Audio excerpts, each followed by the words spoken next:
Imagine standing before Allah on the day of judgment and realizing it wasn't your biggest sin that destroyed you.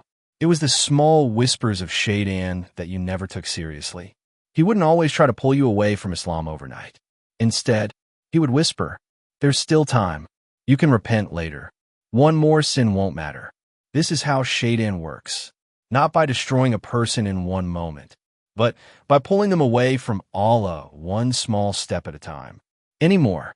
But that is Allah warns us in the Quran. Do not follow the footsteps of Shaytan. Quran 2:168.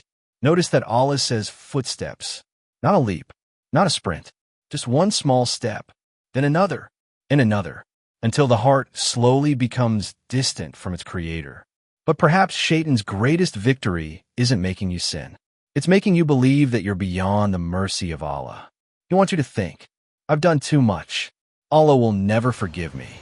There's no point in making do." Because Allah says in the Quran, "Do not despair of the mercy of Allah.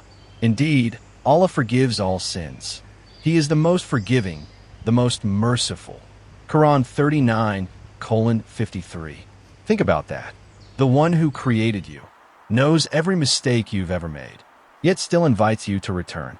Every single day, as long as you're alive, the door of repentance remains open. So don't let Shaytan convince you that your story is over. No matter how many times you've fallen, turn back to Allah. Make sincere Tawbah. Pray. Make dua. Take one step toward Him.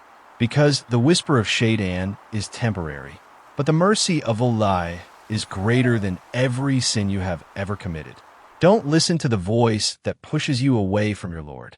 Listen to the one who is calling you back. Today could be the day that changes everything.